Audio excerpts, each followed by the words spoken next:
Hey, what's going on out there? Hey, it's Akbar Muhammad here again, coming at you guys again. Hey man, I know you guys watched my video and you probably had some concerns or had some statements or issues, but I'm just let you know, man. I'm not about racism or prejudice or inequality and any of that, man. I'm a survivalist.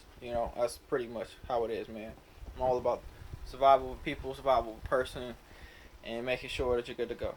I am Caucasian and African American, Black American, African, colored, Negro, whatever, however you want to call it, whatever you label yourself as, Black, ethnicity and descent. But you guys are probably wondering, what do I know? I don't have a PhD. I don't have a master's degree. I don't have a doctorate.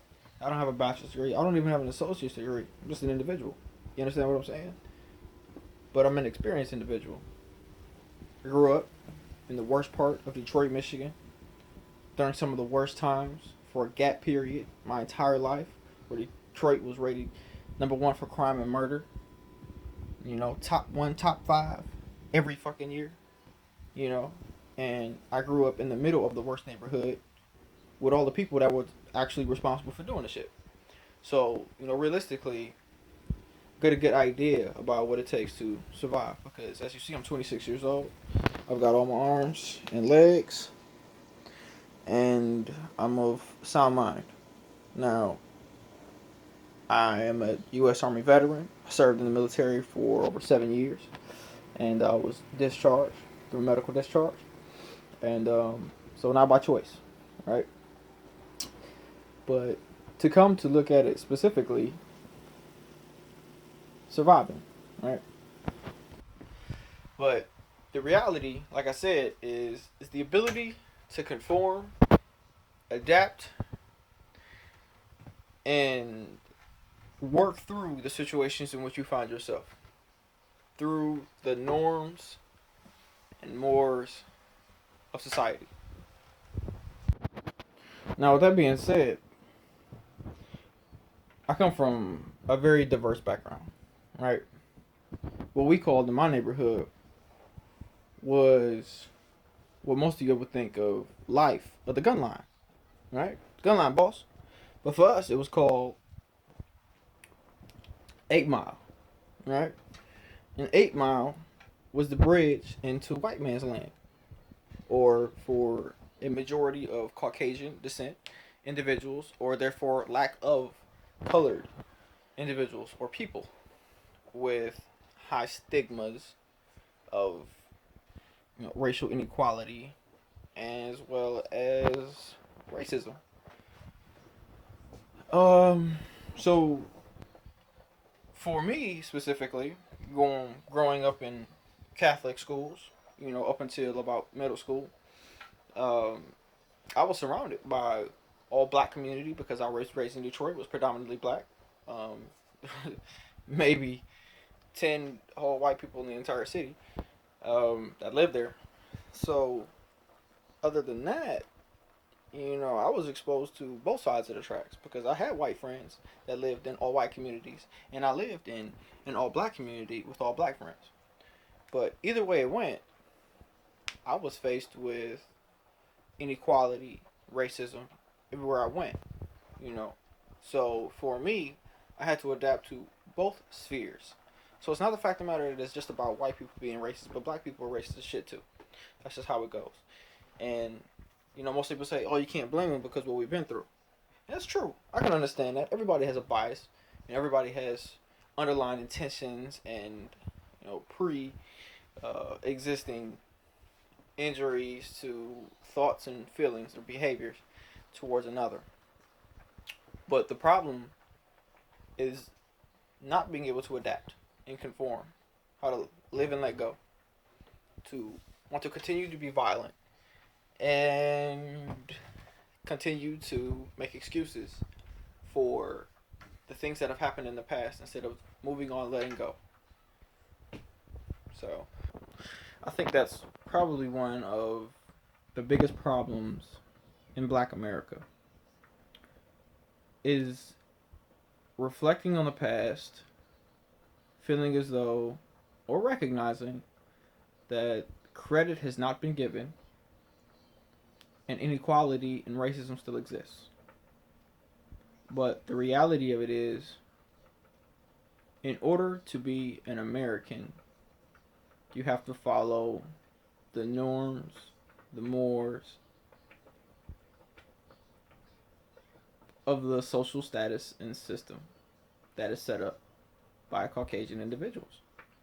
So to think that you can be part of a subculture or a counterculture for what most black communities are, uh, and to think you can coexist in every community is ridiculous. It just is. Fortunately, there are specific points and areas to where black people can live prosperously and live without much racism or little racism. But those are in predominantly black areas. That's just how it is. But it's not accepted everywhere. So be mindful where you go. Like I said, it's about survival. You know, it's not about equality anymore. Equality is, as you see from slavery all the way up to now, it's grown. It really has, but it'll never be 100% because there will always be some form of factor or influence to where you will acknowledge the fact that racism existed, and that feeling will continuously and always be there to where you do not feel the acceptance of another. So racism will never leave. Inequality will never leave. It'll always be there. The difference is being able to conform and let go and move past. Because if you look at it from a realistic perspective, the way it's always been implemented is to learn from a society and then implement control over the society. And if you haven't studied your history, it is known that the Eastern Europeans did it the best. From a nation like Africa, because that's the biggest thing we're talking about is black Africans or black African Americans. So if you really think about it, it's interesting to see to where you had explorers explore Africa. Consumers explored Africa. Missionaries went into Africa to spread word of symbolism and to spread the thought of submissiveness through Christianity. Right? Turn the other cheek. God will help us out. We shall not fight. And slowly but surely, the slave trade came about. Right? So you take the biggest, strongest, and most powerful people in the country, and then you get rid of them. Because you go over to Africa and see the infrastructure that they have, then you bring it to Europe, and then you have slavery over there. And the same concepts go from Africa to Europe. And then they take those same Africans who've built empires in Africa, and guess where you take them? To America. Right? So you wipe out the people there. They did the same thing with the Indians, right? Or the Native Americans. They came, they saw, they greeted, they conformed, and then they wiped them out. Same thing with Africa. When they went over there, they came, they saw, they greeted, they conformed, and then they traded. And then slowly but surely, the civilization never really returned as much as it should have from the beginning. Because we took their primary structure of building and brought it to America, and that's why we have the slavery here. Now, slavery was abolished, which is a great thing, right? Everybody can say that. Fuck yeah. But the reality of it is, it will always be the fact that this was based and built upon Caucasian entrepreneurship with European descent. So for you to be black in America, colored in America, Negro in America, African American in America, or African in America, you will always be against the grain. What you need to do is learn how to adapt and conform to society and play the game. Because if you cannot do that, you will continue to have a nation with the highest population of African American people incarcerated, unemployment, and everything else that you can think of that's negative. I mean, if you were to reflect back, you had Dr. Martin Luther King, Mr. Farrakhan, the Black Panther movement, Elijah Muhammad, uh, all of these specific and key individuals who wanted change, social equality instead of inequality, and the acknowledgement of racism and the change of it. And those are all great things, you know. But as you saw, and as you can see, not all of it worked. And some of those same methods and teachings weren't done through a violent perspective, because the last time I checked, the person that abolished slavery didn't do so based off of a violent, and it wasn't done violently. It was done non-violently, and it wasn't changed. It was more adapted, you know, because just because you change a policy doesn't mean you change the people.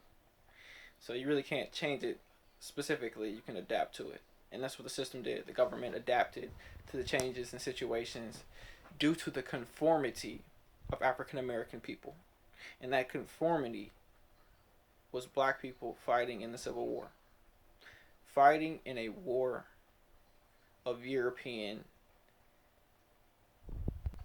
interest. Just like the Revolutionary War. The British are coming, the British are coming, the British are coming. Separation. We want to do our own thing. That's America. That's why we came over here. We want to do our own thing. European entrepreneurship. That is what runs this country. That is the forms and the statuses that form this country. So if you cannot adapt to your situation, you will continue to be enslaved and worrisome about oppression. Like I said, I'm black and white.